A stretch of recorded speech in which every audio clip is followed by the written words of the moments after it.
সবাই মহব্বতে দরুদ শরীফ পড়ি। নামাজের মধ্যে যে দরুদ শরীফ পড়ি মহব্বতে দরুদ ইব্রাহিম পড়ি।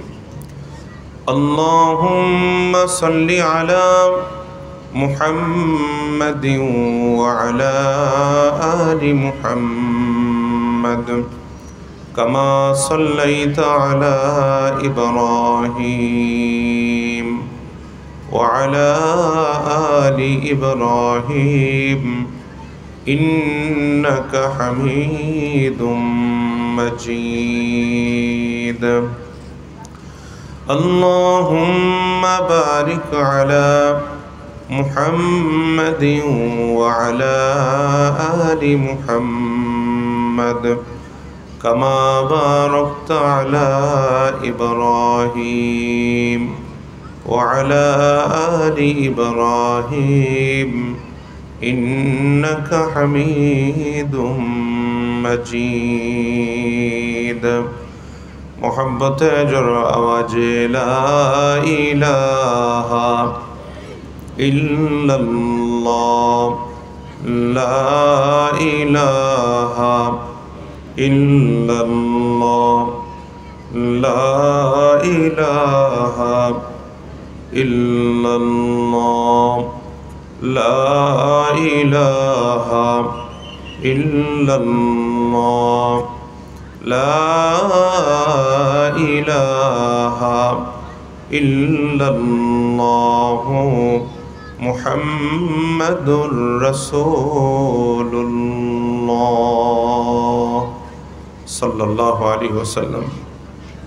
আলহামদুলিল্লাহ, জহুরা খাতুন মাদ্রাসাতুস সুফা, জাহানারা খাতুন মহিলা মাদ্রাসা ও নুরানি কিন্ডারগার্টেন এর পরিচালনা পরিষদ কর্তৃক আয়োজিত দ্বিতীয় বার্ষিক 2 দিনব্যাপী ওয়াজ মাহফিলের প্রথম রজনীর সম্মানিত শ্রদ্ধাভাজন সদর মজলিস সম্মানিত সভাপতি, উপস্থিত মুআজ্জাজ ও মুকাররম হযরত বুজুর্গ উলামায়ে কেরাম, মাহফিলের সম্মানিত প্রধান অতিথি, সম্মানিত বিশেষ অতিথিবৃন্দ, সামনে বসা সম্মানিত মুরব্বিয়ানে আযম, যুবক বন্ধুরা, ছোট ছোট ছেলেরা, পর্দার আড়ালে পর্দানসীন, দুয়ার খনি, অবলা, সরলা, পরহেজগার আমার মা ও বোনেরা, আল্লাহ তাবারক ওয়া তাআলার দরবারে আলিশানে লাখো কোটি শুকরিয়া।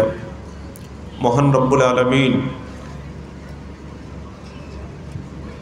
অত্যন্ত দয়া করে, মায়া করে, ভালোবেসে, মহব্বত করে আমাদের বিভিন্ন জনকে বিভিন্ন জায়গা থেকে নির্বাচন করে পবিত্র এই বরকতপূর্ণ অনুষ্ঠানে সামিয়ানার নিচে বসে দিনই কিছু কথা বলা এবং শোনার মতো সুযোগ করে দিয়েছেন। এজন্য সেই মহান রবের দরবারে সবাই দিল থেকে এক মর্তবা শুকর গুজার হই, কালিমাত শুকর আদায় করি আলহামদুলিল্লাহ। নবীজির প্রতি আবার এক মর্তবা সবাই দিল থেকে ভক্তি ভরা দরুদ ও সালাম প্রেরণ করি সাল্লাল্লাহু আলাইহি ওয়াসাল্লাম। সম্মানিত হাজিরিন, পবিত্র কোরআনে কারিমের সূরা নিসা হতে 69 নম্বর আয়াতে কারিমা, আহাদিসে মুবারাকা হতে ছোট্ট একটি হাদিস পড়েছি। তেলাওয়াতকৃত আয়াত পঠিত হাদিসকে সামনে নিয়েই মুখতাসার কিছু কথা বলবো। ওমা তাওফীকি ইল্লা বিল্লাহ আলাইহি তাওয়াক্কালতু ওয়া ইলাইহি উনীব। দোয়া চাই, দোয়া করবেন আল্লাহ যেন জবান থেকে জরুরি কিছু আমলের কথা বের করেন। যে কথাগুলি বলবো আমি বলনেওয়ালা, আপনারা শুননেওয়ালা, সবাই মিলেমিশে যেন কথাগুলির উপর আমল করতে পারি। আল্লাহ আমাদের সবাইকে কবুল করেন, সবাইকে তৌফিক দান করেন, আমিন আল্লাহুম্মা আমিন। আমি যে আয়াতখানা তেলাওয়াত করেছি অত্যন্ত পরিচিত আয়াত, বহু হযরত উলামায়ে কেরামদের জবানে এই আয়াতের উপর আলোচনা আপনারা শুনে থাকবেন। আমি আয়াতের অনুবাদটা শোনাই, তারপরে ইনশাআল্লাহ আয়াতকে সামনে নিয়েই কিছু কথা আপনাদেরকে বলবো। আল্লাহ পাক রব্বুল আলামিন বলছেন, ওমাই ইউতিল্লাহা ওয়ার রাসূলা, যারা আল্লাহ এবং আল্লাহর রসুলের আনুগত্যতা করবে, ফাউলাইকা মাআল্লাযীনা আনআমাল্লাহু আলাইহিম, তারা আল্লাহর পক্ষ থেকে নিয়ামত প্রাপ্ত যারা আছেন তাদের সাথী হবেন। মিনান নাবিয়্যিন, নবীগণদের সাথী, অসিদ্দিকিন, সিদ্দিকগণদের সাথী হতে পারবেন। ওয়াশ-শুহাদাই ওয়াস-সালিহিন, শহীদ এবং সৎকর্মশীলদের সঙ্গী তারা হতে পারবেন। আল্লাহ বলেন ওয়া হাসুনা উলাইকা রফিকা, বন্ধু হিসাবে এরা অত্যন্ত সুন্দর ভালো বন্ধু, সঙ্গী হিসাবে অত্যন্ত সুন্দর সঙ্গী। সম্মানিত হাজিরিন, আয়াতখানা নাজিল হওয়ার প্রেক্ষাপট, শানে নুজুল তাফসীর ইবনে কাসিরের মধ্যে আসছে, কিছু সাহাবাই কেরামরা আল্লাহ রসুল সাল্লাল্লাহু আলাইহি ওয়াসাল্লামকে বলেছিলেন, তাদের একটা শঙ্কা ছিল যে আমরা দুনিয়াতে রসুল সাল্লাল্লাহু আলাইহি ওয়াসাল্লামের সামনে যাইতে পারি, রসুলের সাথে ওঠা বসা করতে পারছি, কিন্তু রসুল সাল্লাল্লাহু আলাইহি ওয়াসাল্লাম নিঃসন্দেহে জান্নাতি এবং জান্নাতের উচ্চ মাকাম আল্লাহ পাক রসুলকে দান করবেন। তো আমরা জান্নাতে যেতে পারলেও হয়তোবা রসুল সাল্লাল্লাহু আলাইহি ওয়াসাল্লামের সাথে থাকতে পারবো কিনা, বা ওনার সাথে আমাদের দেখা সাক্ষাৎ হবে কিনা, এই একটা দ্বিধাদ্বন্দ্বের ভেতরে সাহাবাই কেরামরা ভুগছিলেন। কিছু সাহাবী, কয়েকজন সাহাবী রিদওয়ানুল্লাহি আলাইহিম আজমাইন রসুলকে এ কথা বলেও ছিলেন। এমনকি হাদিসের মধ্যে আছে, সাহাবাই কেরামরা বলছিলেন যে ইন্না নাসআলুকা মুরাফাকাতাকা ফিল জান্নাহ, নবীজি আমরা আপনার সাথে জান্নাতে থাকতে চাই, জান্নাতে যেন আপনার সাথে দেখা হয়, আমরা এরকম একটা জায়গাতে যাইতে চাই, থাকতে চাই। আল্লাহ রসুল সাল্লাল্লাহু আলাইহি ওয়াসাল্লাম তখন তাদেরকে, হাদিসের ভেতরে আসছে, তখন তাদেরকে একটি আমলের কথা বলে দিয়েছিলেন। রসুল বলছিলেন আইন্নি আলা নফসিকুম বিকাসরাতিস সুজুদ, তোমরা তোমাদের সত্তার উপরে বেশি বেশি সেজদার মাধ্যমে আমাকে সহযোগিতা করো। তার মানে বেশি বেশি নামাজের মাধ্যমে, বেশি বেশি করে নামাজ পড়ো, নামাজের মাধ্যমে তোমরা আমাকে সহযোগিতা করো, আল্লাহ চাহিয়ে তো তোমরা আমার সাথে জান্নাতে থাকতে পারবা। তো সাহাবায়ে কেরামরা যখন এই ধরনের চিন্তায় করছিলেন যে আমরা কি রসুলের সাথে জান্নাতে থাকতে পারবো কিনা, বা রসুলের সাথে আমাদের দেখা সাক্ষাৎ হবে কিনা, আল্লাহ পাক রব্বুল আলামিন তাদের এই ভয় দূর করবার জন্য এই আয়াতখানা নাজিল করেছে। আল্লাহ পাক রব্বুল আলামিন স্পষ্ট করে এখানে বলে দিয়েছেন, যারা আল্লাহ এবং আল্লাহর রসুলের আনুগত্যতা, আল্লাহর হুকুমগুলি, রসুলের পথ এবং পদ্ধতি অনুযায়ী যারা মানবেন, ওই সমস্ত ব্যক্তিরা মুনআম আলাই, আল্লাহর পক্ষ থেকে নিয়ামত প্রাপ্ত যারা, এদের সাথী হতে পারবেন। নিয়ামত প্রাপ্ত কারা, তাদের লিস্ট দিয়েছেন। 1 নম্বর নবিয়্যিন, নবীগণ; 2 নম্বর সিদ্দিকিন, সিদ্দিকগণ; 3 নম্বর শুহাদা, শহীদগণ; 4 নম্বর সালিহিন, নেককার ব্যক্তিবর্গগণ। এই 4 শ্রেণীর উত্তম মানুষ, মহামানুষদের সাথী তারা হতে পারবেন। ওয়া হাসুনা উলাইকা রফিকা, আল্লাহ বলেন বন্ধু হিসেবে এনারা অত্যন্ত উত্তম সুন্দর বন্ধু। সম্মানিত হাজিরিন, নবীগণদের সাথী হওয়া বড় ভাগ্যের ব্যাপার, সিদ্দিক, শহীদ, সালিহিনদের সাথী হওয়া বড় ভাগ্যের ব্যাপার। কিন্তু পূর্ব শর্ত যেটা আল্লাহ ছোট্ট একটি শব্দের মাধ্যমে বলে দিয়েছেন, ওমাই ইউতিইল্লাহা ওয়ার রাসূলা, যারা আল্লাহর বিধানগুলিকে, আল্লাহর রসুলের পথ পদ্ধতি, রসুলের তরিকা অনুযায়ী যারা পালন করবেন। আপনি যদি ফিকির করেন, এই ছোট্ট 2-3টি শব্দের ভেতরে পুরা দিনকে আল্লাহ পাক ঢুকিয়ে দিয়েছে। আল্লাহর প্রত্যেকটি কথা হলো জাওয়ামিউল কালিম, কথা ছোট ছোট কথার ভেতরে পুরা দিন আল্লাহ পাক রব্বুল আলামিন ঢুকায় দেন। এটাই হলো আল্লাহ পাক রব্বুল আলামিনের কালাম। তো এর ব্যাখ্যা আপনি যদি গভীরভাবে ব্যাখ্যা করেন বা বুঝেন, অনুধাবন করেন, তাহলে পুরা দিন এর ভেতরে আপনি খুঁজে পাবেন। ওমাই ইউতিইল্লাহা, যারা আল্লাহর হুকুম মানবে। আল্লাহর হুকুম বলতে আল্লাহর হুকুম 2 ধরনের আছে, মামুরাত আছে, মুনকারাত আছে। কিছু বিধান আছে করণীয়, কিছু বিধান আছে বর্জনীয়। করণীয় বিধানের ভেতরে আমরা জানি কম বেশি, নামাজ আছে, রোজা আছে, হজ আছে, জাকাত আছে, আমর বিল মারুফ আছে, দান সদকা আছে, আরও যেই সমস্ত করণীয় বিধান, এগুলি সব মামুরাতের অন্তর্ভুক্ত। মুনকারাতের অন্তর্ভুক্ত বহু বিধান আছে যেগুলি করা যাবে না, যেগুলির থেকে নিজেদেরকে বাঁচাতে হবে। যেমন মিথ্যা বলা যাবে না, সুদ লেনদেন করা যাবে না, ঘুষের লেনদেন করা যাবে না, জেনা ব্যভিচার করা যাবে না, তারপরে নেশার সাথে নিজেকে সম্পৃক্ত করা যাবে না, চোখের গুনাহ করা যাবে না, আরো ইত্যাদি ইত্যাদি যে সমস্ত গুনাহাতের যে বিষয়গুলি আছে সবগুলি আল্লাহ পাক রব্বুল আলামিনের, এগুলোর থেকে নিজেকে বাঁচানো, আল্লাহ পাক রব্বুল আলামিনের আনুগত্যতা করা, আল্লাহর হুকুম মানা। তাহলে আল্লাহর হুকুম, করণীয় হুকুমগুলিও মানা, বর্জনীয় হুকুমগুলিও মানা। যখন আল্লাহর সমস্ত হুকুম আহকাম আমার এবং আপনার অবস্থান থেকে আমরা মানতে পারবো, তবে মানতে পারবো পথ পদ্ধতি কি হবে? পদ্ধতিটা হবে হলো আল্লাহর রসুলের দেয়া পথ। আল্লাহর রসুল যেই পদ্ধতিতে করেছেন ওই পথ এবং পদ্ধতি অনুসরণ করে করতে হবে, তবেই নবীগণ এবং আরও যারা যারা বলছেন তাদের সাথী হওয়ার সুযোগ আমাদের থাকবে। সম্মানিত হাজিরিন, কথাগুলি খুব ভালো করে মাথায় নেওয়ার চেষ্টা করেন, গভীরভাবে বোঝার চেষ্টা করবেন, সময় খুব বেশি নেব না। তাহলে আল্লাহ পাক রব্বুল আলামিন সর্বপ্রথম যে কথাটা বললেন, ওমা ইউতিল্লাহ, যারা আল্লাহর হুকুম মানবে।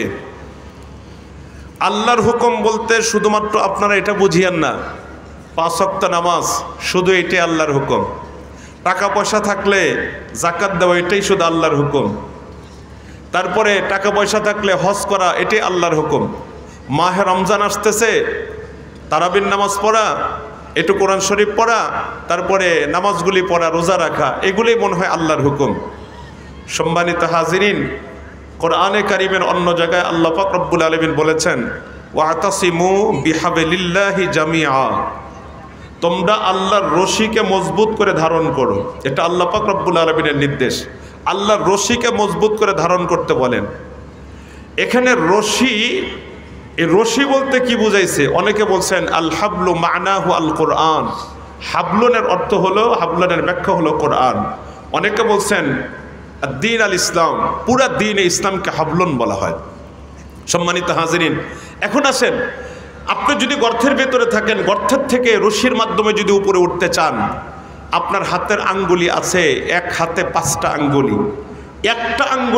একটা আঙ্গুল দিয়ে যদি কোনো ব্যক্তি রশি ধরে বা রশির গায়ে শুধু একটা আঙ্গুলি লাগায় রাখে, তাহলে কি সে জীবনেও নিচু জায়গার থেকে ওই রশি শক্ত করে ধরার মাধ্যমে উপরে উঠতে পারবে? কথা বুঝতেছেন? যদি এক আঙ্গুলি দিয়ে ধরে তাহলে কি ওঠা সম্ভব? জীবনেও না, কারণ তার একটা ওয়েট আছে। এক আঙ্গুল, সে যদি এই আঙ্গুল দিয়ে পেঁচাইয়াও যদি রশিটাকে ধরে, তাহলে তার যে ওয়েট, এত নিচের থেকে সে বেয়ে এক আঙ্গুল দিয়ে কখনো সে উপরে উঠতে পারবে না। আচ্ছা, এবার ধরেন আঙ্গুলি 2টা ব্যবহার করলো, 2 আঙ্গুল দিয়ে ধরলো, তারপরেও কি সহজে উঠতে পারবে? 3 আঙ্গুল ব্যবহার করলো, তারপরেও কি অত শক্ত হবে? 4 আঙ্গুল ব্যবহার করলো, তারপরেও কি অত শক্ত হবে? আঙ্গুল যখন 5টা ব্যবহার করবে, দুনো হাতের 5টা আঙ্গুল যখন একসাথে ব্যবহার করবে, তখন অত্যন্ত শক্তর সাথে, মজবুতির সাথে নিজেকে নিচের থেকে শক্ত করে ধরার মাধ্যমে রশি বেয়ে উপরে ওঠা সম্ভব। ঠিকটা ঠিক বললাম? বলেন, বোঝার চেষ্টা করেন। ইসলাম শুধুমাত্র ইবাদতের নাম নয়। আমরা অনেকে মনে করি ইসলাম মোটা দাগের কয়েকটা কাজের নাম, যেমন নামাজের কথা বলেছি, রোজার কথা বলেছি, জাকাতের কথা বলেছি, হজের কথা বলেছি, এগুলি সব হলো ইবাদতের অন্তর্ভুক্ত। ইসলামের মৌলিক যে 5 প্রকারের ইসলাম, 5 প্রকারের আমলের নাম ইসলাম। 1 নম্বর হলো ইসলাম আকায়েদাতের নাম, আকীদার নাম। 2 নম্বর হলো ইবাদত, 3 নম্বর হলো মুআমালাত, 4 নম্বর হলো মুআশারাত, 5 নম্বর হলো আখলাকিয়াত। তাহলে আকায়েদাত, ইবাদত, মুআমালাত, মুআশারাত, আখলাকিয়াত, এই 5টির সমন্বয়ের নাম হলো ইসলাম। কথা ভালো করে বুঝিয়েন। এখন আমরা তো মনে করতেছি কালিমাটা পড়ছি আমরা নামাজ পড়ি, রোজা রাখি, যাকাত দেই, ইত্যাদি ইত্যাদি করণীয় যেগুলি করি, কিছু বর্জনীয় যেগুলি বর্জন করি। ভাই করণীয় বর্জনীয় যেগুলি করতেছি ম্যাক্সিমাম সবগুলি হলো ইবাদাতের অন্তর্ভুক্ত। আমরা মুআমালাতের মধ্যে আমাদের মুআমালাতের ভিতরে কোরআন সুন্নাহ নাই, ইসলাম নাই। মুআশারাতের ভিতরে কোরআন সুন্নাহ নাই, আমাদের আখলাকিয়াতের ভিতরে কোরআন সুন্নাহ নাই। শুধুমাত্র ইবাদত, কিছু ইবাদত করলেই এক আঙ্গুল দিয়ে শক্ত করে ধরে যেমন শক্ত করে ধরা যায় না, এক আঙ্গুল দিয়ে ধরে যেমন নিচ থেকে উপরে ওঠা যায় না, তদ্রূপ শুধুমাত্র ইবাদত নিয়েই থাকলে মুআমালাত ঠিক নাই, মুআশারাত ঠিক নাই, আখলাকিয়াত ঠিক নাই, আকীদা ঠিক নাই, সে কখনো কোনো দিন এই রশি মজবুত করে ধরতেও পারবে না, কখনো কোনো দিন সে উপরে উঠতে পারবে না। কথা বুঝাইতে পারলাম? তাহলে ইসলাম কি শুধু ইবাদতের নাম? ভালো করে বোঝার চেষ্টা করেন, নাকি ইসলামের আকীদার নামও ইসলাম? আয় ভাই, আমি যদি এখন জিজ্ঞাসা করি, অনেক মুসলমান আছে যাদের আকীদা এত জঘন্য, এত মারাত্মক আকীদা লালন করে, যার কারণে তার ঈমানটাই নাই, ওই ঈমানদারই নয়। কথা বুঝাইতে পারলাম? মনে রাখবেন, কথার কথা, মাসালান 100টা বিষয়কে বিশ্বাস করার নাম ঈমান। 100টা বিষয়কে সে বিশ্বাস করবে তবে সে ঈমানদার। 100টার 99টা ঠিক আছে, একটাতে গিয়ে যদি কোনো সমস্যা দেখা দেয়, বলুন সে কি ঈমানদার থাকবে না বেঈমান হয়ে যাবে? একটা মিসাল আপনাদেরকে দেই। এই যে এখন বড়র মৌসুম চলতেছে, বড় ধান গাড়ার বড়র মৌসুম চলতেছে, জমিনকে প্রস্তুত করার পরে চতুর্দিকে, আপনারা কুষ্টিয়াতে কি বলেন জানি না, পানি ধরে রাখার জন্য চতুর্দিকে আইল দেয় না? আইল দেয় না, কি বলেন আপনারা? হ্যাঁ, আইল। চতুর্দিকে আইল দেন, আইল দেওয়ার পরে পানি ছাড়েন, পানি যেন ধরে রাখতে পারে এই আইল। এবার আপনি বলুন, 1 বিঘা জমিতে চতুর্দিকে আপনি আল দিয়েছেন, সব ঠিক আছে, একটা জায়গায় শুধুমাত্র আধাত পরিমাণ আইল ভাঙ্গা আছে, পুরাটা ঠিক আছে, চতুর্দিকে পুরা ঠিক আছে, 400 হাত ঠিক আছে, চতুর্দিকে 400 হাত পর্যন্ত আইল ঠিক আছে, এক জায়গায় গিয়ে শুধুমাত্র আধাত পরিমাণ আল ভাঙ্গা আছে। আপনি বলেন, পানি যতই এখানে সেচেন, পানি কি সে ধরে রাখতে পারবে? পানি থাকবে নাকি পানি একা একাই গড়ে চলে যাবে? থাকবে না চলে যাবে? চলে যাবে। আকীদার যে সমস্ত বিষয়গুলি বিশ্বাস করে একজন মুমিন হয়, কথার কথায় 100টা বিষয় আছে, 99টা ঠিক আছে, একটা জায়গাতে গিয়ে ঝামেলা সৃষ্টি হয়েছে। একটা জায়গাতে আধাত পরিমাণ যদি আল ভাঙ্গা থাকে, যেমন পানি থাকে না, 99 ভাগ ঠিক আছে, 1 ভাগ নষ্ট, এই লোকটা ইমানদারের খাতায় তার নাম টিকিয়ে রাখতে পারবে না, সে ইমানদার থাকতে পারে না, সে বেঈমান হয়ে যায়। কথা বুঝাতে পারলাম? ওলামায়ে কিরাম তো এমনি কথা বলে না ভাই, ওলামায়ে কিরাম তো এমনি জোর গলায় কথা বলে না, গরম হয়ে কথা বলে না, অনেক সময় মায়া দিয়েও কথা বলে, দরদের সাথেও কথা বলে, অনেক সময় কণ্ঠ দারাজ করে কথা বলে, অনেক সময় রাগ করেও কথা বলে। কেন বলে জানেন? বাংলাদেশের বর্তমানে একটা ইস্যু চলতেছে, বাংলাদেশের সকলেই জানেন, যারা সচেতন নাগরিক মুসলমান আপনারা সকলেই জানেন যে রাসূল সাল্লাল্লাহু আলাইহি ওয়াসাল্লামকে নিয়ে কটাক্ষ চলতেছে, ঠিক না? ঠিক বললাম? বলেন। কিছু দুষ্কৃতিকারীরা আল্লাহ রসুলকে নিয়ে নানান বাজে মন্তব্য করে, তাও বাংলাদেশের রাষ্ট্রীয় একটি উল্লেখযোগ্য একটা প্রতিষ্ঠানের সাথে সম্পৃক্ত। কথা বুঝাতে পারলাম? এই ভদ্রলোক আল্লাহ রসুলের মান সম্মানে আঘাত করে যে মন্তব্যগুলি করেছে, সব ঠিক আছে, 100টার 99টা ঠিক আছে, কিন্তু একটা জায়গায় গিয়ে ঝামেলা সৃষ্টি হয়েছে। তাও ঝামেলা কেমন? আল্লাহর রসুলকে নিয়ে যখন কটাক্ষ করে, রসুলের উপর যদি কারো ঈমান না থাকে, রসুলের অগাধ প্রীতি আর মোহাব্বত যদি দিলের ভিতরে না থাকে, 100টার 99টা ঠিক থাকলেও কি হবে? একটা জায়গায় ঝামেলা সৃষ্টি হলে সে ঈমানদার থাকতে পারে না, সে বেঈমান হয়ে যায়। ঠিক না? ঠিক বললাম? বলে সে বেঈমান হয়ে যায়, তার ঈমান থাকে না।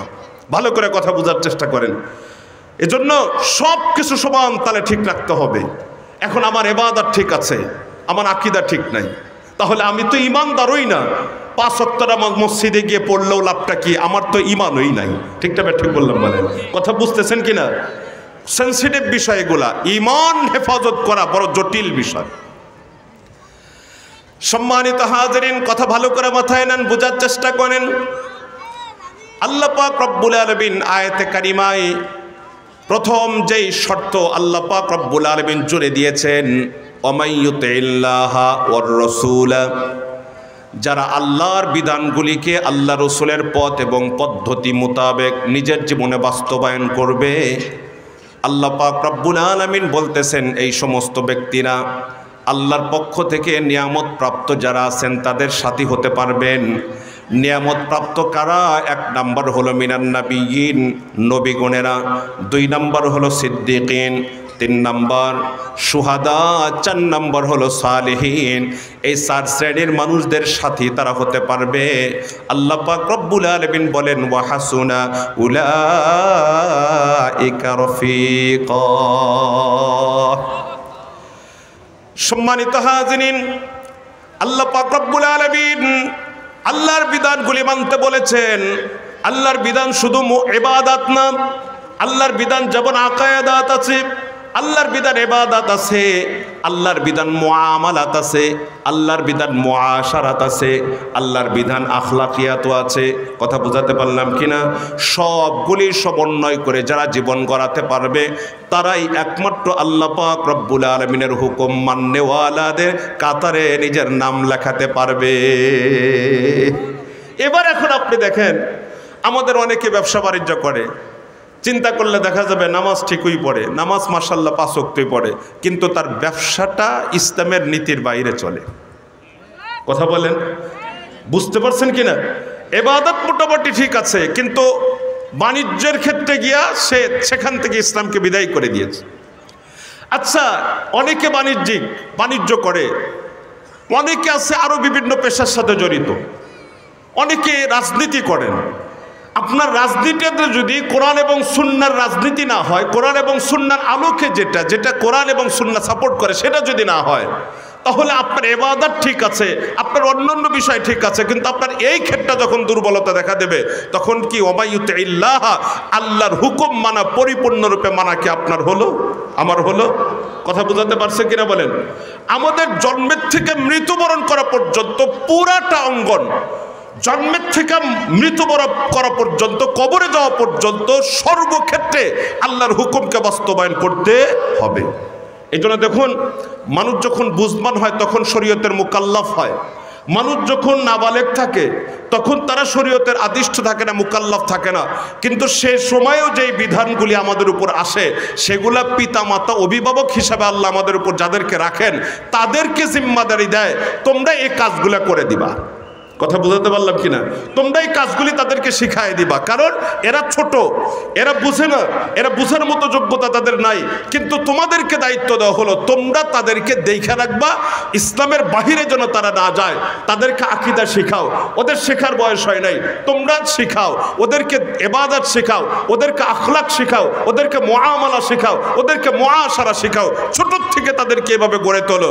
এখন বলবেন এই বয়সে তারা শরীয়তের আদিষ্ট নয়, শরীয়তের ওরা আদিষ্ট না হলে আপনি আদিষ্ট। আপনার সন্তান অধীনস্থ যারা আছে তাদেরকে আপনাকে শিখাইতে আল্লাহ পাক রব্বুল আলামিন আপনাকে নির্দেশ করেছেন।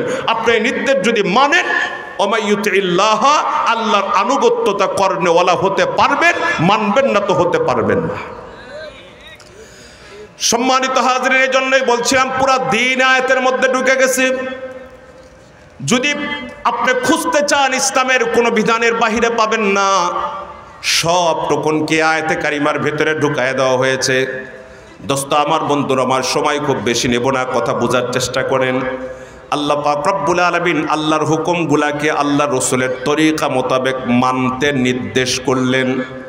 তাহলে শুধু আল্লাহর হুকুম মানলাম, আল্লাহর রসুলের তরিকায় মানলাম না, নিজের মন গড়া মোতাবেক মানলাম, নিজের মন চাহি পদ্ধতি অবলম্বন করে ইসলামের বিধানগুলি মানার চেষ্টা করলাম। আল্লাহ রসুলকে মাইনাস করা মানে হলো হাদিস অস্বীকার করা, সুন্নাহ অস্বীকার করা। ঠিক না ঠিক বললাম? বলেন, সুন্নাহ অস্বীকার করা। যারা সুন্নতকে অস্বীকার করে, হাদিসকে অস্বীকার করে, রসুলের পথ পদ্ধতি মোতাবেক যারা আমল করতে চায় না, তারা মুনকের হাদিস। তাদেরকে আমাদের সমাজে এখন আহলুল কোরআন বলেও আমরা তাদেরকে চিনি। বোঝেন নাই? বোঝেন নাই? কুষ্টিয়াতে নাই মনে হয় না হুজুর? আহলুল কোরআনের লোক মনে হয় কুষ্টিয়াতে নাই, আছে? ভালো করে বোঝার চেষ্টা করেন। বাংলাদেশে ব্যাঙ্গের ছাতার মতো ছেয়ে যাচ্ছে। আল্লাহ হেফাজত করে, মানুষের ইমানের হেফাজত আল্লাহ করেন, আমিন বলেন আল্লাহুম্মা আমিন। ভালো করে বোঝার চেষ্টা করেন। কি বলছিলাম? যারা মুনকির হাদিস, যারা রসুলের পথ পদ্ধতি মানতে চায় না, রসুলকে ভাসায় দিতে চায়, রসুলকে ভ্যালুহীন করে দিতে চায়, আছে এক চক্র, বাংলাদেশেও তারা কাজ করে। কথা বুঝাতে পারলাম কিনা বলেন? আল্লাহ বলে রসুলকে আমি মূল্যায়ন করি, তোমরা কেন অবমূল্যায়ন করবা? এই মূল্যায়ন করতে গিয়ে আল্লাহ বলেন ওয়ামাইয়ুতিল্লাহ ওয়ার রাসূলা, যারা আমার হুকুমগুলাকে আমার রসুলের পদ্ধতি মোতাবেক মানবে, তাহলে আল্লাহই তো রসুলকে মান দিলেন। আপনি কেন রসুলকে ভাসায় দেবেন? আজকে বাংলাদেশে চলতেছে যারা রসুলকে ভ্যালুহীন করে দিয়ে দেয়, যারা রসুলকে ভাসায় দেয়, রসুলকে অনুকরণীয় মানে না, অনুসরণীয় মানে না, তারা মুনকিরে হাদিস, মুনকিরে সুন্নাহ, তাদের আরেকটা নাম হলো আহলুল কোরআন। কথা বুঝাতে পারলাম? মূলত তারা আহলে কোরআনও না, তারা হলো ইসলাম বিদ্বেষী, কোরআন বিদ্বেষী, রসুল বিদ্বেষী, এক কথায় তারা ধর্ম বিদ্বেষী, ইসলাম বিদ্বেষী তারা। সম্মানিত হাজিরিন, যে কোনো কাজই করি না কেন আমি আর আপনি, আমাদের প্রত্যেকটি কাজ হওয়া লাগবে আল্লাহ রসুলের পদ্ধতি মোতাবেক, নিজেদের খেয়াল খুশি মোতাবেক সম্পন্ন করলে কখনোই হবে না।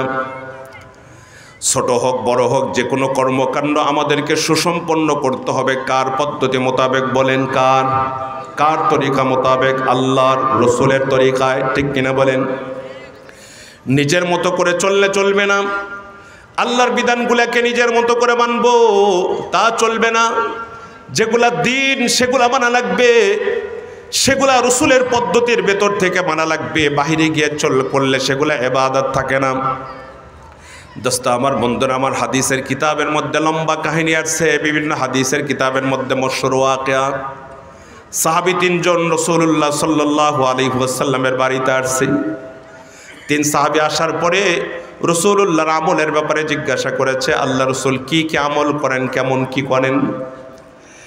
উত্তর শোনার পরে তারা রসুলের আমলকে কম মনে করলেন। ওনারা মনে করেছিলেন রসুল তো উনি মনে হয় এত বেশি আমল করেন, দিন রাত 24টা ঘন্টা শুধু আল্লাহ আল্লাহ আল্লাহ বিল্লাহ করে পার করে দেয়, ইবাদতের মধ্যে সময় পার করেন, একটা মুহূর্ত সময় হয়তো বা অন্য কোনো কাজে উনি লাগান না। সাহাবীরা এমনটাই মনে করেছিলেন।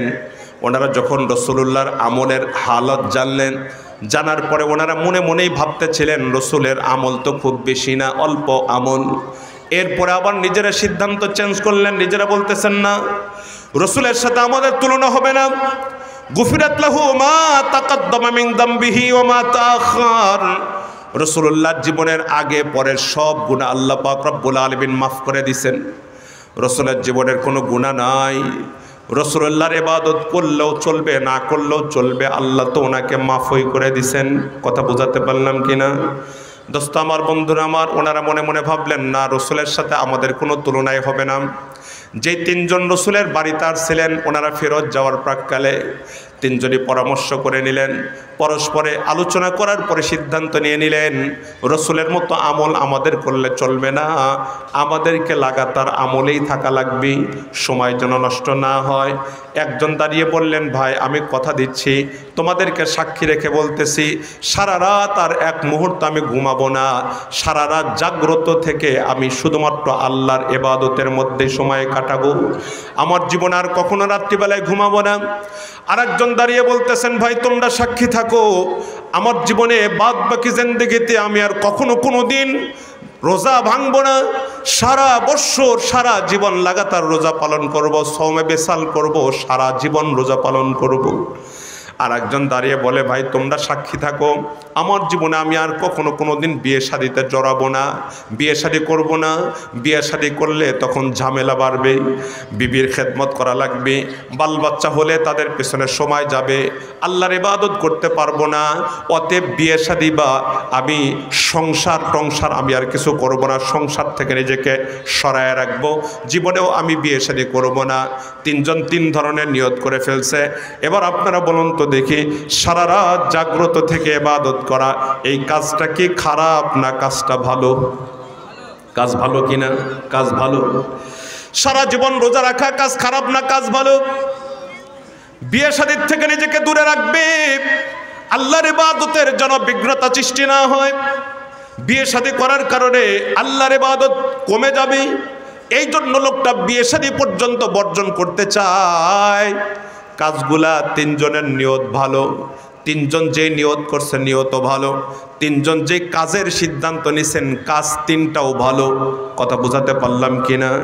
কিন্তু পদ্ধতিটা এটা কিন্তু রসুলের পদ্ধতি না। কথা বোঝাতে পারলাম কিনা? কাজ ভালো হলে চলবে না, কাজ ভালো হলে চলবে না, কাজটা ভালো হওয়া লাগবে, কাজটা সুসম্পন্ন করা লাগবে রসুলের তরিকায়। কথা বোঝাতে পারলাম কিনা? মধ্যে থেকে একটা কথা আপনারা শোনেন, তিনটা শর্তকে সমন্বয় করে কাজ করবেন, কাজ আল্লাহর দরবারে যাবে, কবুল হবে। তিনটার একটাও যদি অনুপস্থিত থাকে কাজ আল্লাহ পর্যন্ত যাবে না। দুইটা আছে একটা নাই, তাও কবুল হবে না। ভালো করে মনে রাখবেন, আমি সহজ ভাষায় আপনাদেরকে বলতেছি, তিনটা কাজ, তিনটা শর্ত। এক নম্বর হলো আমল সহি, সহি আমল। দুই নাম্বার নিয়ত সহি, সহি নিয়তে করা লাগবে। তিন নাম্বার সহি তরিকা তথা রসুলের তরিকায় করা লাগবে। তিনটা শর্তের কথা বললাম, সহি আমল, সহি নিয়তে, সহি তরিকায় যদি করতে পারেন তবেই এই কাজের দাম আল্লাহ আপনাকে দেবে, কাজ আল্লাহ আপনার কাজকে কবুল করবেন। কথা বোঝাতে পারলাম কিনা? তিনটা শর্ত আবারও বলছি, মুখস্থ করে যাবেন। শর্ত হলো তিনটা। এক নম্বরের শর্ত, কাজটা শুদ্ধ হওয়া লাগবে, সহি আমল। দুই নম্বর সহি নিয়তে, তিন নম্বর সহি তরিকায় সম্পন্ন করা লাগবে। কাজও সহি, নিয়ত সহি, পদ্ধতি সহি না, আল্লাহ কবুল করবেন না। যেমন এই তিনজন সাহাবী সহি নিয়তে সহি কাজেরই তারা নিয়ত করলো। আল্লাহ রসুল তাদের কথাগুলো ভেতর থেকে শোনার পর হুজরা মুবারকের থেকে বের হলেন। বের হওয়ার পরে তাদেরকে ডাক দিয়ে বললেন, আনতুম কুলতুম কাজা ওয়া কাজা, তোমরা কেবলমাত্র আনতুম আল্লাযীনা কুলতুম কাজা ওয়া কাজা, কেবলমাত্র যে কথাগুলি বলতেছিল তোমরাই তারা নাম, তোমরাই তুই কথাগুলি বলতেছিলা। ক্বালু নাম ইয়া রাসূলুল্লাহ, হা হুজুর, কিছুক্ষণ আগে আপনার হুজরা মুবারকের পার্শ্বে যে কথোপকথন হয়েছিল আমরাই করতেছিলাম, আমরাই কথাগুলি বলতেছিলাম। আল্লাহ রসুল তখন তাদেরকে ডাক দিয়ে বলে, ইন্নী আখশাকুম লিল্লাহ ওয়া আতকাকুম লাহু, ইন্নী ওয়াল্লাহি ইন্নী আখশাকুম লিল্লাহ ওয়া আতকাকুম লাহু, খোদার কসম আমি তোমাদের চাইতে আমার আল্লাহকে বেশি ভয় পাই। আল্লাহর ভয় তোমাদের চাইতে আমার ভেতরে বেশি আছে, আমার ভেতরে তাকওয়া সবচাইতে বেশি আছে। তারপরও আমি সারা রাত, সারা জীবন, সারা রাত জাগ্রত থেকে ইবাদত করি না, সারা জীবন রোজা রাখি না, আমি বিবাহ শাদীর থেকে নিজেকে দূরে রাখি নাই, সংসার আমি করি। কথা ভালো করে বোঝার চেষ্টা করেন। আমি যেই কথা আপনাদেরকে বোঝানোর চেষ্টা করছিলাম সেটা হলো, শুধুমাত্র কাজটাই শুদ্ধ হলে চলবে না, কাজটাই সহি হলে চলবে না, কাজটাকে করা লাগবে সহি নিয়তে। আবার সহি কাজ সহি নিয়তে, সহি পদ্ধতিতে সুসম্পন্ন করা লাগবে। পদ্ধতি যদি নিজের মতো হয় সেই কাজের কোনো রেজাল্ট আল্লাহর কাছে নাই। কথা বুঝতে পারছেন কিনা? আজকে বেদাতীদের কর্মকাণ্ড বেদাত বলে আল্লাহর কাছে এই কাজগুলা মানে আল্লাহ একটা গ্রহণ করবে না, নিক্ষিপ্ত হবে এই কাজগুলা। একটা কাজেরও কোনো জাযা তারা পাবে না, বদলা পাবে না। কারণ বেদাতীরা কাজ করে, সুরতার কাজগুলি দেখতে ভালো দেখা যায়, কিন্তু কাজগুলি ভালো দেখলে দেখা যায় হলে কি হবে, পদ্ধতিটা ভালো না, মানে সহি পদ্ধতিতে কাজগুলি তারা সম্পন্ন করে থাকে না, যার কারণে কাজই থাকে না, কাজগুলো বেদাতে রূপান্তরিত হয়ে যায়। কথা বুঝাতে পারলাম কিনা বলে? এই জন্য দোস্ত, কাজও যেমন সহি হওয়া দরকার, নিয়ত সহি হওয়া দরকার, পদ্ধতিটাও হতে হবে সহি। ভুল পদ্ধতিতে করলে চলবে না, নিজের মতো করলে চলবে না, আমি আমার মতো করে আমি ইবাদত করলাম, নো, চলবে না। কথা কি বুঝাইতে পারলাম কিনা বলেন? এই তো শবে বরাত গেল, শবে বরাতে ওলামায়ে কেরাম আপনাদেরকে বয়ান শুনেছে। আগে যারা সমাজ পরিচালনা করেছেন, অল্প বিদ্যার যে সমস্ত মানুষ ছিলেন, মসজিদের ইমামতি করেছেন, খেতাবতি করেছেন, অতটুকুন তাহকিকাত তাদের ছিল না। ওই সমস্ত ব্যক্তিরা আপনাদেরকে শবে বরাতের নামাজ বিভিন্ন বিশেষ বিশেষ পদ্ধতিতে পড়ার কথা বলেছেন। এতবার কুল হুসরা পড়তে হবে, এইভাবে ভেবে পড়তে হবে, অথচ হাদিস শরীফের মধ্যে এগুলার কোনো কি নাই, বর্ণনা নাই। আমার কথা হলো ইবাদত যেই পদ্ধতিতে করার কথা সেই পদ্ধতিতেই করতে হবে। আমি আমার মন মতো খেয়াল খুশি মতো করলে চলবে না, যেটা আল্লাহ পাক রব্বুল আলামিন বললেন ওয়ামাই ইউতিইল্লাহা ওয়ার রাসূলা, আল্লাহর হুকুমগুলোকে আল্লাহ রাসূলের পদ্ধতি মোতাবেক যারা সম্পন্ন করবে তারাই নবীগণদের সাথে হবে, তারাই বাদবাকি আর 3 শ্রেণী যারা আছেন তাদের সাথী তারা হতে পারবে। আর যদি আল্লাহর হুকুম মানছে, পদ্ধতি রাসূলের না, নিজের মতো করে তারা পালন করেছে, জীবনেও তারা এই নিয়ামতের ভাগীদার হতে পারবে না। সম্মানিত হাজিরিন, এবার সামনের দিকে নিয়ে যাই, কথা ভালো করে বোঝার চেষ্টা করবেন। যে কথা আপনাদেরকে বলতেছিলাম, আল্লাহ পাক রব্বুল আলামিনের হুকুমগুলি মানা, আল্লাহর হুকুম শুধুমাত্র ইবাদত না, আল্লাহর হুকুম 5 শ্রেণীতে বিভক্ত, সবগুলি মানা। আমি যেই পর্যায়ে আছি সেই পর্যায়ে আমার উপরে যেই হুকুম আসছে সেই হুকুমগুলো আমাকে মানা। আমি যদি ব্যবসায়ী হই, আমার ব্যবসাটাকে ইসলামের রঙে রং দেয়া। আমি যদি রাজনীতিবিদ হই, আমার রাজনীতিকে ইসলামের রঙে রং দেয়া। আমি যদি কৃষিজীবী হই, আমার কৃষি কর্মকাণ্ডটাও আল্লাহ রসুলের রঙে রং দিয়া। কথা বোঝাতে পারলাম কিনা বলেন? আমি যদি চাকরি নৌকারি করি, আমার চাকরিটাও যেন হয় রসুলুল্লাহর বাতানো পথ পদ্ধতি মোতাবেক, রসুলের পথের বাইরে যেন না হয়। দোস্ত আমার, বন্ধুরা আমার, যে যেখানে আছি, আমার প্রত্যেকটি কর্মকাণ্ড আল্লাহর হুকুম আমার উপরে যেগুলো আসে, সকল হুকুমগুলা আল্লাহ রসুলের পথ পদ্ধতি মোতাবেক বাস্তবায়ন করলেই সামনে আয়াতের মধ্যে যে নিয়ামতের কথা বলেছে সেই নিয়ামতের ভাগীদার আমরা হতে পারবো। সব কথা ক্লিয়ার, কথা স্পষ্ট কথা। ওমাইয়ুতিল্লাহা, আল্লাহর হুকুমগুলি মানবে, পদ্ধতি হবে রসুলের, পদ্ধতি আমার না, পদ্ধতি পীর সাহেবের না। কথা বুঝাইতে পারলাম? পীর সাহেবের পদ্ধতি না, পদ্ধতি আমার নেতার না, পদ্ধতি আমার বাবার না, পদ্ধতি আমার ওস্তাদের না। হ্যাঁ, এনারা যদি সহি পথে থাকে তাহলে এনারা রসুলের পথে আপনাকে পথ দেখাবে। পীর যদি সহি হয় তাহলে রসুলের পথে আপনাকে পথ দেখাবে। কথা বুঝতে পারলাম কিনা? ওস্তাদ যদি সহি ওস্তাদ হয় তাহলে রসুলের পথে আপনাকে পথ দেখাবে। নেতা যদি সহি নেতা হয় তাহলে রসুলের পথে আপনাকে পথ দেখাবে। কথা বুঝাতে পারলাম? বাস, স্পষ্ট কথা। রসুলের পথকে বর্জন করে নিজের মতো করে জীবন সাজানো, নিজের মতো করে ধর্মকর্ম করা, জীবনেও কখনো কোনো দিন নাজাত পাওয়া সম্ভব না। কারণ আমার কাজটাই হয়েছে ভুল, গলত। আমার পদ্ধতি যেটা এখতিয়ার করেছে, পদ্ধতিতে হয়েছে ভুল। এখন আসেন, আমরা তো মনে করি রসুলের সুন্নাহ বলতে, রসুলের তরিকা বলতে আমরা শুধু মনে করি কি, মাথায় টুপি দেয়া, মুখে দাড়ি রাখা, গায়ের মধ্যে লম্বা পাঞ্জাবি লাগানো, তারপরে মিসওয়াক করা, এই কিছু, এগুলোই হলো রসুলের সুন্নাত। আমরা এগুলাকে সুন্নত মনে করি। এগুলাও সুন্নাত, এগুলা সুন্নার বাহিরে না, এগুলাও সুন্নাত। কিন্তু এইগুলার বাহিরে আরো হাজারো রসুলের সুন্নাত আছে, সেই সুন্নতগুলা যাবে কোথায়? কথা বুঝাইতে পারলাম? এগুলাই শুধু রসুলের সুন্নাত না, এগুলার বাহিরে হাজারো সুন্নত রসুলের আছে। সব সুন্নতগুলাকে আমার অবস্থান থেকে আমাদের বাস্তব জীবনে বাস্তবায়ন করতে হবে, তবেই ওমাইয়ুতিল্লাহ ওয়ার রাসূলের উপর আমল হবে, তাছাড়া কখনো আমল হবে না। আশ্চর্য লাগে, আজকের সমাজে আমরা মুসলমানদেরকে দেখছি, আশ্চর্য লাগে, দুঃখ লাগে। আমাদের মুসলিম ঘরে জন্ম নেওয়া ছেলে মেয়েদেরকে দেখলে আজকে মুসলমানই মনে হয় না। ঠিক না? ঠিক বললাম? বহু মুসলমানের ছেলে মেয়ে আছে যাদেরকে দেখলে বিশ্বাস হয় না এরা কি আসলেই মুসলমানের সন্তান নাকি অন্য কোনো ধর্ম অবলম্বী। কথা বুঝাতে পারলাম কিনা? আশ্চর্য লাগে। মুসলমান তো অমন হবে, প্রথম চান্সে দেখার পরেই বুঝে আসবে এরই মুসলমানের সন্তান। কিন্তু আজকে আমাদেরকে দ্বিধাদ্বন্দ্বে ভুগতে হয়। আরো আফসোস লাগে, দুঃখের সাথে বলতে হয়, আমরা মুসলমানরা আমাদের ধর্মের কি করছি, আমার দ্বারা আমার ধর্মের কি উপকার হচ্ছে। আমি যদি খোঁজ দিই দেখা যাবে আমার দ্বারা আমার ধর্মের উপকার তো দূরের কথা, দেখা যাচ্ছে আমার ধর্মের আরো অনেক অংশে ক্ষতি হয়ে যাচ্ছে। ভালো করে বোঝার চেষ্টা করবেন। এই জন্য আল্লাহ পাক রব্বুল আলামিন কোরআনের কথা বলেছেন, ইন্না নাহনু নাযালনা যিকরা ওয়া ইন্না লাহু লাহাফিজুন। আমি কোরআন নাজিল করছি, কোরআনকে হেফাজতের জিম্মাদার আমি নিজে। কোরআনের মধ্যে কোনো রদবদল পরিবর্তন হবে না। মানুষের জীবন হেফাজতের জিম্মাদারি আল্লাহ নেয় নাই। ভালো করে বোঝার চেষ্টা করেন। রসুলের তরিকার উপরেই থাকবে। আল্লাহ পাক এখতিয়ার দিয়েছেন, ছেড়ে দিয়েছেন। এই জন্য সকল মানুষকে আল্লাহ পাক আদর্শ বানায় নেই। বোঝার চেষ্টা করেন। আল্লাহ কোরআনকে জীবন বিধান বানিয়েছেন। মানুষ, আমাদের মতো মানুষকে আল্লাহ আদর্শ বানায় নাই। আমার মতো মানুষ যদি আদর্শ হয় মানুষ পথভ্রষ্ট হয়ে যাবে, আপনার মতো মানুষ যদি আদর্শ হয় মানুষ পথভ্রষ্ট হয়ে যাবে।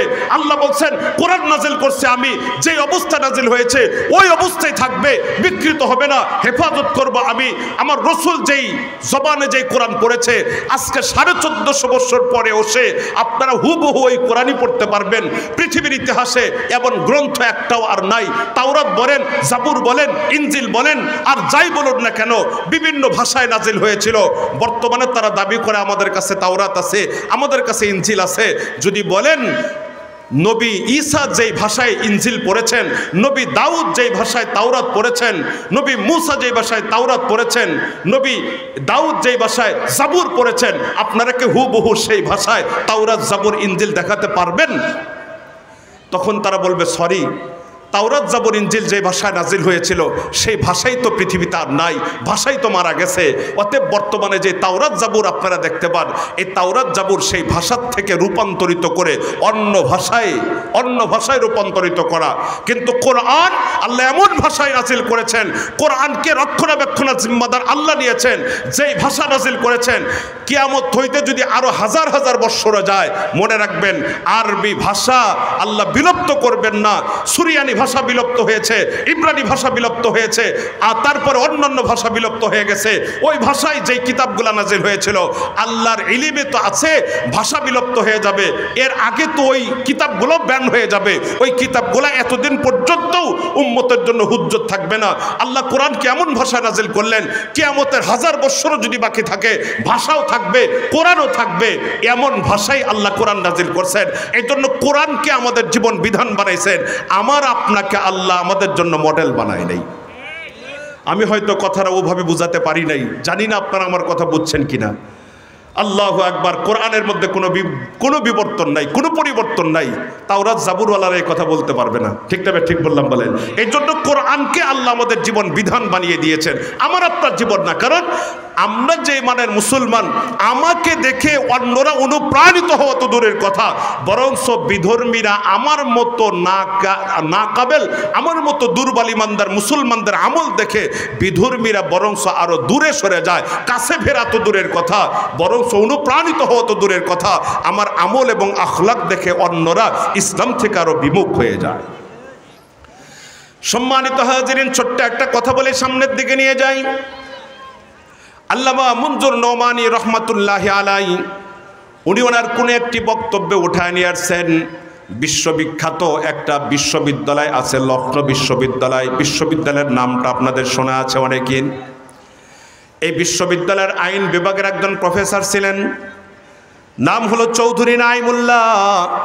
আল্লাহর বান্দা ব্রিটেন থেকে আইনের উপর উচ্চতর ডিগ্রি নিয়ে আসছেন। আল্লাহর বান্দা এই বিশ্ববিদ্যালয়ের আইন বিভাগের উনি প্রফেসর। অবসর সময় উনি মানুষের দ্বারে দ্বারে গিয়ে কালেমার দাওয়াত দেয়। কুলু লা ইলাহা ইল্লাল্লাহ তুফলিহুন, কালেমার দাওয়াত দেয়। আল্লাহর বান্দা একদিন চিন্তা করলেন, কত মানুষকেই তো কালেমার দাওয়াত দিলাম, আমার একই বিশ্ববিদ্যালয়ের আমার আরেকজন কলিগ আছেন, অন্য ডিপার্টমেন্টে উনি শিক্ষকতা করেন।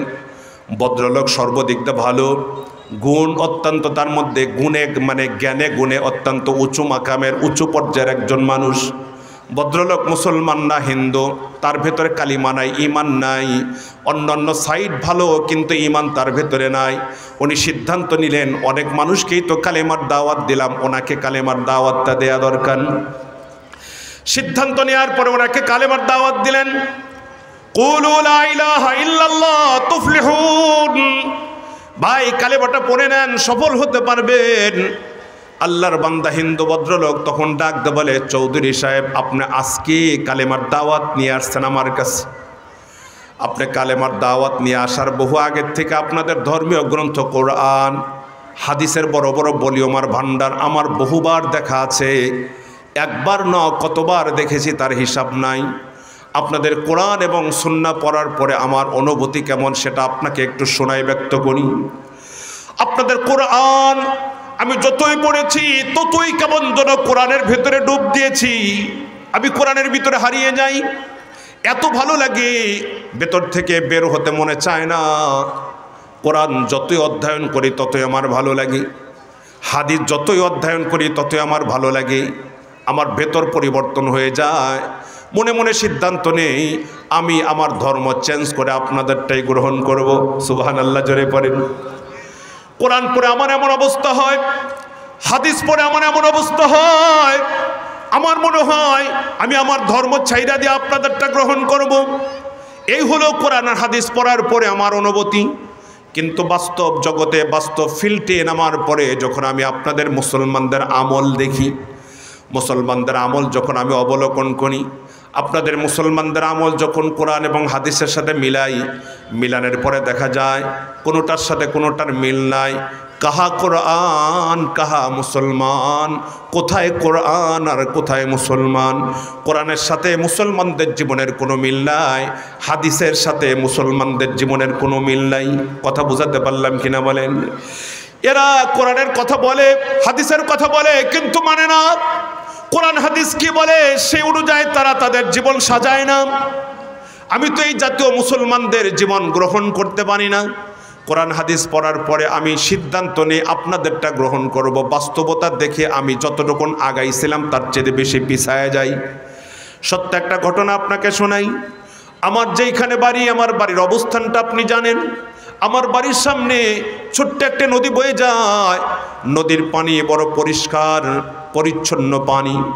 নদীতে গোসল কার্য সম্পন্ন করার জন্য মাঝে মাঝে শানবান্ডা ঘাট আছে। নদীর পাড়ে রাস্তা করা আছে, পাকা রাস্তা। নদীর পাড়ে যে জনবসতি, ম্যাক্সিমাম জনবসতি হলো আমরা হিন্দু ঘরানার মানুষ।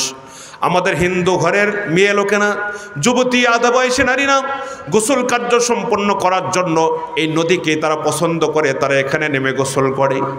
এরা যখন গোসল করে তাদের গায়ে অনেক সময় কাপড় খোলামেলাও থাকে।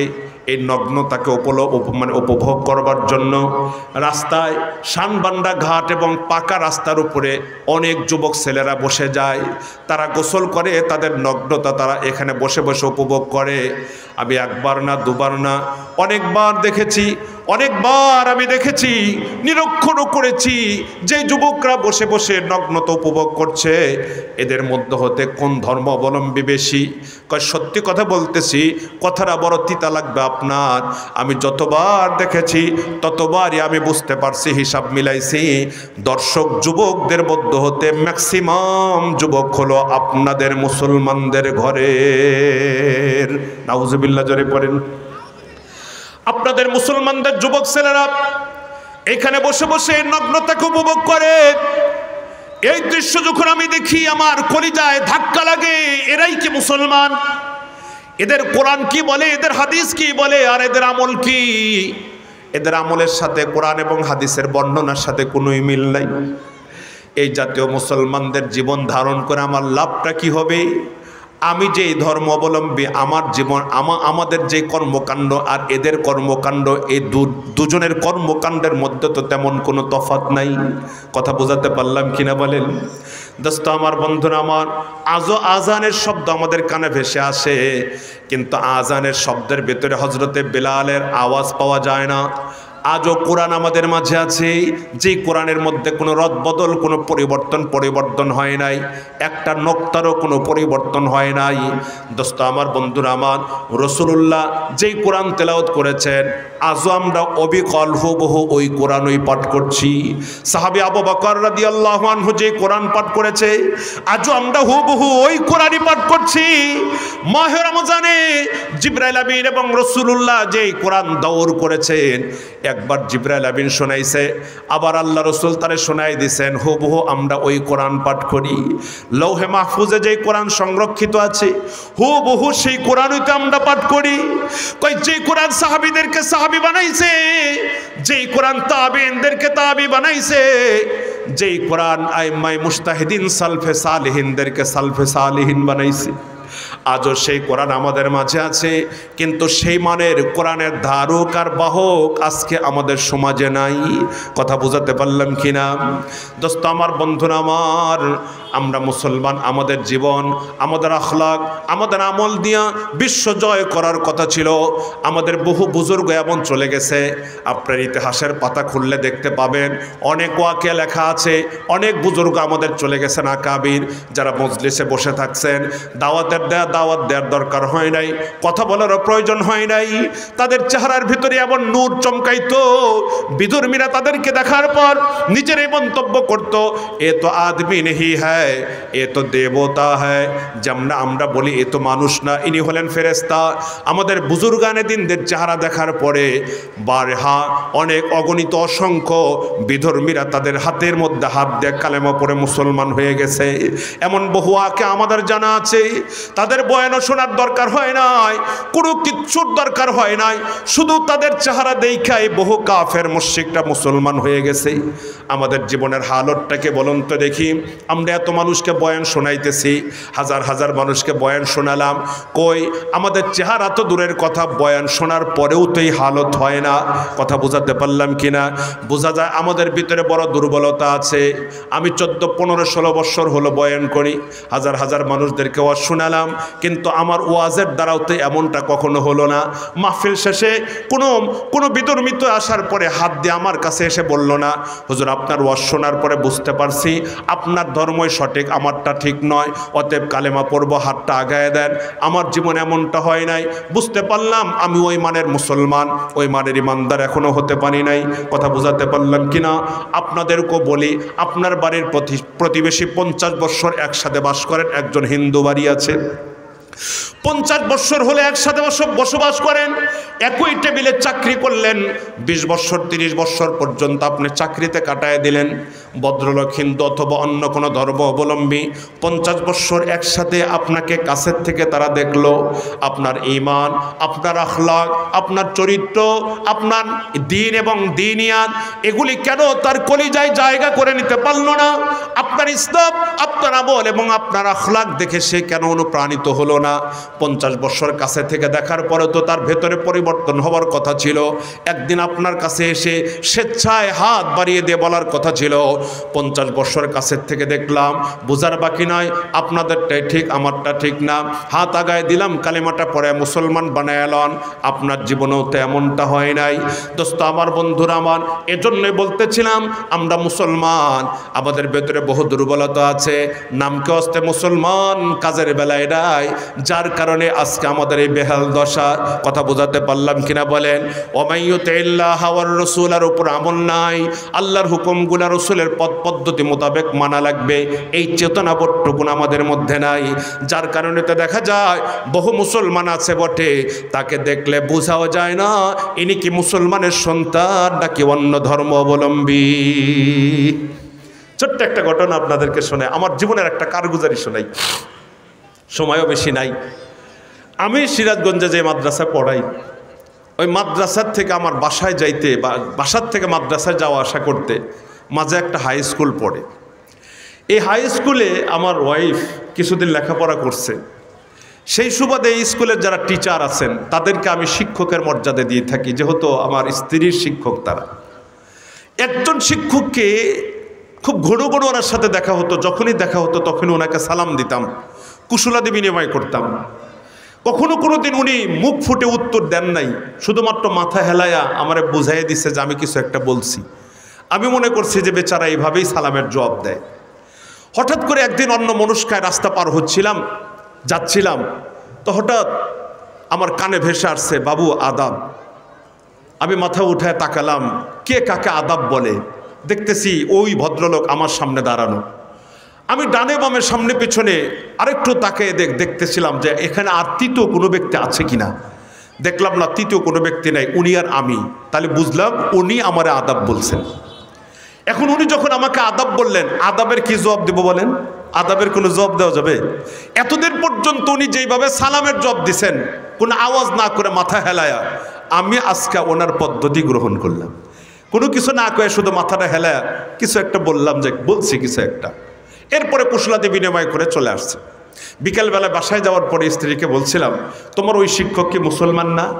তখন আমাকে ডাক দিয়ে বলে, কি ব্যাপার তুমি জানো না? উনি তো মুসলমান না, উনি তো হিন্দু। তখন বললাম জানবো কি করে, এমন একটি সমাজে বাস করি, কে মুসলমান আর কে বিধর্মী আজকের সমাজে বেছে বের করাই যে কঠিন হয়ে পড়ে গেছে। কথা বোঝাতে পারলাম কিনা? আশ্চর্য লাগে, মুসলমানকে দেখে মুসলমান মুসলমান মনে হয় না। আমার মাথা ডাক দিয়ে বলবে, আমার পুরো বডি ডাক দিয়ে বলবে, দুনিয়ার মানুষকে ডেকে ডেকে বলবো আমি একজন মুসলমান।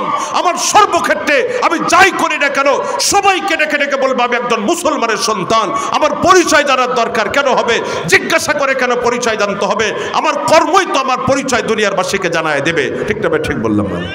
আজকে আফসোস লাগে, কে মুসলমান কে মুসলমান না এটাই বের করা কঠিন হয়ে পড়েছে।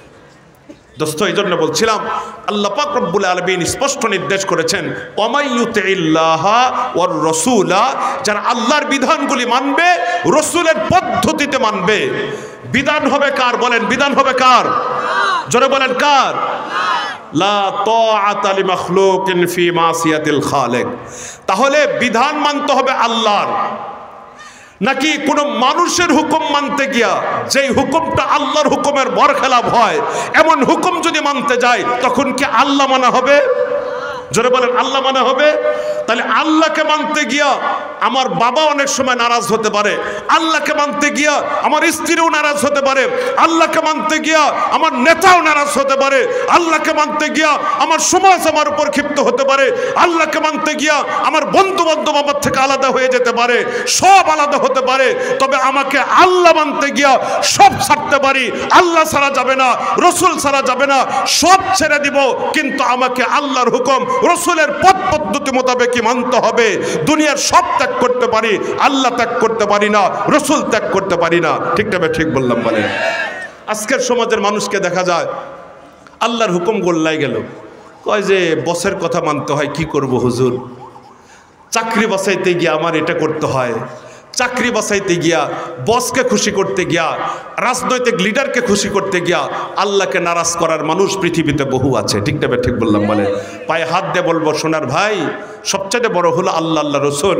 আমার আল্লাহ আল্লাহ রসুলের কথাই মানতে হবে। এতে দুনিয়ার মানুষ আমাকে সাপোর্ট করুক না করুক, লা লাউমাতা লাইম, কেউ আমার পক্ষে থাকলো কে আমার বিপক্ষে চলে গেল সেটা আমার দেখার সময় নাই। ঠিক না? ঠিক বললাম? বলেন আল্লাহ আমাদের সবাইকে বুঝার সুযোগ দান করেন, আমিন বলেন আল্লাহুম্মা আমিন। তা আল্লাহ পাক রব্বুল আলামিন আয়াতে কারিমায় কি বললেন?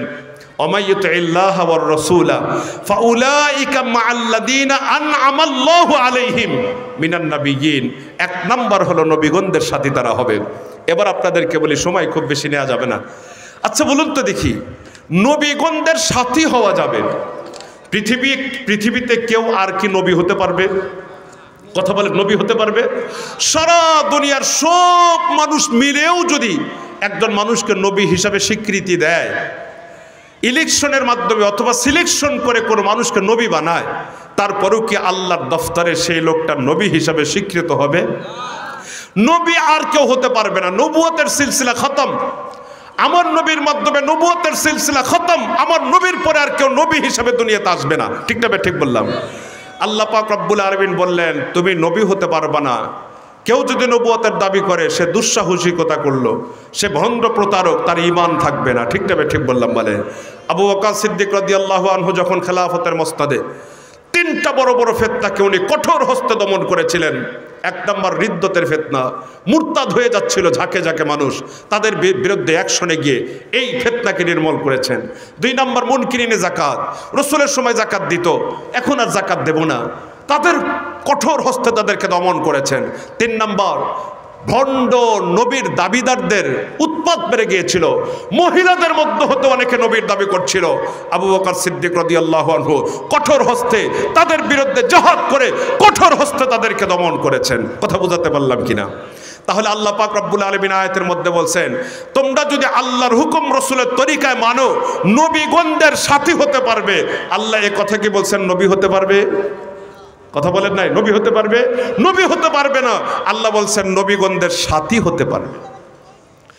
সম্মানিত হাজিরিন, নবী হওয়ার সুযোগ নাই, তবে আমলের মাধ্যমে, রসুলের পথ পদ্ধতি অনুসরণ করার মাধ্যমে, আল্লাহর হুকুমগুলাকে ওইভাবে মানার মাধ্যমে নবীগণদের সাথী হওয়ার সুযোগ আমাদের এখনো আছে।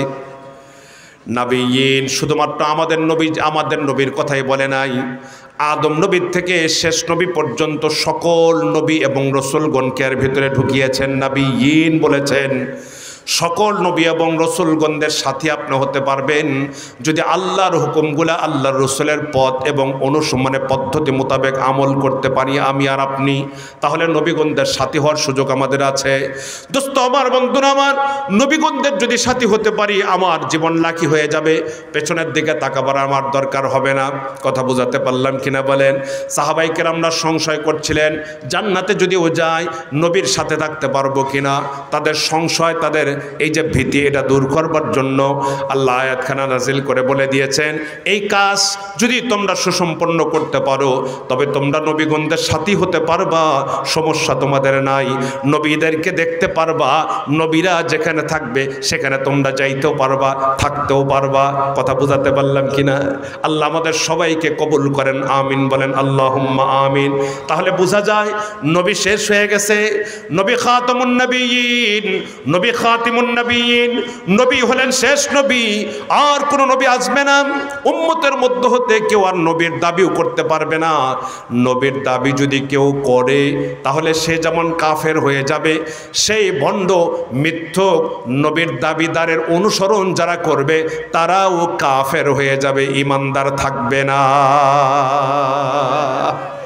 যত কথা বলা হচ্ছে দেখেন, এই যে এত কথা বলা হচ্ছে, তারপরেও কি বাংলাদেশে কাদিয়ানীদের দৌড়, কাদিয়ানীদের যেভাবে লাফিয়ে লাফিয়ে তারা আগায় যাচ্ছে, অগ্রগামী হচ্ছে তারা, আমরা কি লাগাম এখনো টেনে ধরতে পারছি? তারাও ভুল ভাল বুঝায় উম্মতকে বিপদগামী করতেছে, কিভাবে যে জাতিকে ধ্বংস করতেছে। তারা আমাদের নবীকে নবী হিসাবে মানে, তবে খাতামুন নবী মানে না, শেষ নবী মানে না। শেষ নবী তারা গোলাম আহমদ কাদিয়ানীকে মানে, এর অনুসারী বাংলাদেশেও প্রচুর পরিমাণ অনুসারী আছে, প্রচুর পরিমাণ অনুসারী তারা বাড়াচ্ছে। তাদের চ্যানেল আছে, তাদের পত্রিকা আছে, তাদের উপাসনালয় আছে, তারা শখ করে করে তারা সারা দেশের ভিতরে কাজ চালিয়ে যাচ্ছে। আমাদের বাংলাদেশের মানুষরা তাদের ফাঁদে পা দিয়ে ফেলতেছে। আল্লাহ হেফাজত করেন, আমিন বলেন আল্লাহুম্মা আমিন। আমি আগেও বলেছিলাম 100টা আকীদার মধ্যে 99টা ঠিক আছে, একটা যদি অশুদ্ধ থেকে যায় আপনি ঈমানদার থাকতে পারবে না। একটার ভেতরে যদি গড়বড় হয়ে যায় আপনি ঈমানদারের খাতার থেকে আপনার নাম কাটা যাবে। কথা বুঝাতে পারলাম? আমাদের নবীকে নবী হিসাবে মানা যেমন ফরজ, আমাদের নবী যে খাতিমুন নবিয়্যিন শেষ নবী, এটাও মানা, নবী মানা যেমন ফরজ, নবী খাতিমুন নবিয়্যিন মানাও ফরজ। কথা বুঝাতে পারলাম কিনা বলে? নবী যে শেষ নবী এটা মানাও ফরজ। যদি নবীকে মানে, নবীকে শেষ নবী মানে না, সে ঈমানদার না, সে কাফের। কথা বুঝাতে পারলাম কিনা? সম্মানিত হাজিরিন, আল্লাহ পাক রব্বুল আলামিন বললেন যারা আল্লাহর হুকুমগুলি, রসুলের পথ এবং পদ্ধতি মোতাবেক আমল করে নিজের জীবনকে সাজাবে, আল্লাহ পাক রব্বুল আলামিন বললেন তাদের হাসর হবে নবীগণদের সাথে। আল্লাহ কবুল করেন, আমিন বলেন। 4 শ্রেণীর মানুষের কথা এখানে আল্লাহ পাক রব্বুল আলামিন বলছেন। 1 নম্বর হলো নবী। নবী হওয়া যাবে না, যতই আমল করেন না কেন, হাজার হাজার বৎসর হায়াত দিলেও যতই আমল করবেন তারপরে নবী হতে পারবেন না। সারা দুনিয়ার মানুষ সকলে মিলেও যদি একজনকে নবী হিসেবে দাঁড় করায় দেয়, সবাই যদি মিলেমিশে তার হাতে বায়াত পড়ে, তারপরও সে নবী হবে না আল্লাহর দফতরে। কথা বোঝাতে পারলাম কিনা? অতএব নবী হওয়ার সুযোগ নাই, নবীদের সাথী হওয়ার সুযোগ আছে। নবীদের সাথী কেমনে হব? যদি আল্লাহর হুকুমগুলা, রসুলের তরিকা মোতাবেক মানি, তবে নবীগণদের সাথী হতে পারবো। কথা বোঝাতে পারলাম কিনা? কিন্তু বাদবাকি যে 3 শ্রেণীর কথা আল্লাহ এখানে বলেছেন, সিদ্দিকিন, শুহাদা, সালেহিন, এই 3 শ্রেণীর মানুষ আমরা চেষ্টা করলে আমরা নিজেরাও সিদ্দিক, শুহাদা, সালেহ হতে পারবো। ডাইরেক্টলি সিদ্দিক হতে পারবো, ডাইরেক্টলি শহীদ হতে পারবো, ডাইরেক্টলি সালেহিনদের অন্তর্ভুক্ত হতে পারবো। 4 শ্রেণীর মধ্যে হতে প্রথম শ্রেণী, প্রথমটা শুধু নবী হওয়ার সুযোগ আমাদের নাই, নবীদের সাথে হওয়ার সুযোগ আছে। তবে আমলের মাধ্যমে আমরা নিজেদেরকে সিদ্দিকের খাতায় নাম লেখাতে পারবো, শহীদদের খাতায় নাম লেখাতে পারবো, সালেহিনদের খাতাতেও আমরা নাম লেখাতে পারবো। কথা বুঝাতে পারলাম কিনা বলেন? কি কাজ করলে হবে? কি কাজ করলে হবে? মাহে রমজান আসতেছে, লিফটের মাধ্যমে উপরে ওঠার মাধ্যম। ভালো করে বুঝেন, মাহে রমজান লিফট দিয়া উপরে ওঠার মাধ্যম। অন্যান্য সময় ইবাদত করলে ইবাদতের অতটুকুন মান হয় না, মাহে রমজানে ইবাদত করলে যেই পরিমাণ মান হয়।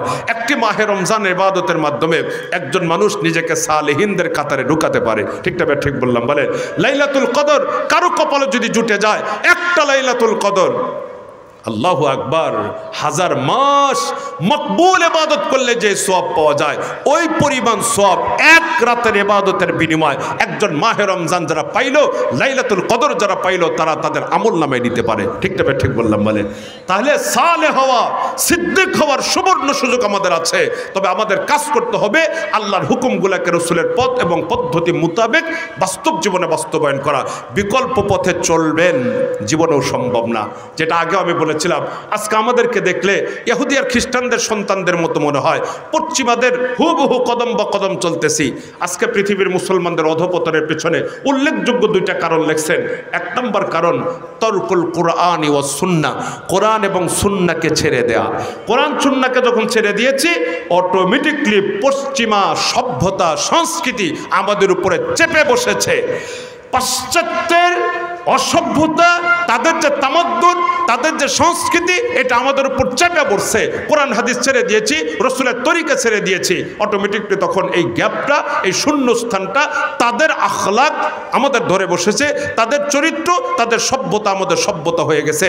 যার কারণে আমরা মুসলমানদেরকে দেখে দ্বিধাদ্বন্দ্বে ভুক্ত হয়, ইনি কি প্রকৃত মুসলমান নাকি অন্য কোনো ধর্মাবলম্বী। আল্লাহ আমাদের সবাইকে বুঝার তৌফিক দান করেন, আমিন বলেন। আমি শেষ বার্তাটা আপনাদেরকে দিয়ে যাচ্ছি, সেটা হলো আল্লাহর বিধানগুলিকে রাসূলের পথ পদ্ধতি মোতাবেক মানতে হবে, আমার অবস্থান থেকে আমাকে মানতে হবে। এবং ইসলামের 5টি মৌলিক যে বিষয় আছে, আকায়েদাত আছে, ইবাদত আছে, তারপরে মুআমালাত আছে, মুআশারাত আছে, আখলাকিয়াত আছে। এই 5টাকে যদি আপনি ধারণ করতে পারেন, তবে আপনি পূর্ণাঙ্গ ঈমানদার আর মুমিন হতে পারবেন। 5টার একটা আছে আর গুলা নাই, আপনি প্রকৃত ঈমানদার আর মুমিন নয়। 5টাকেই ধারণ করতে হবে। অতএব 5টাকেই ধারণ করব। আল্লাহর হুকুম পদ্ধতি হবে কার পদ্ধতি? রাসূলের পদ্ধতি। আল্লাহ আমাদের সবাইকে বুঝার তৌফিক দান করেন, আমিন।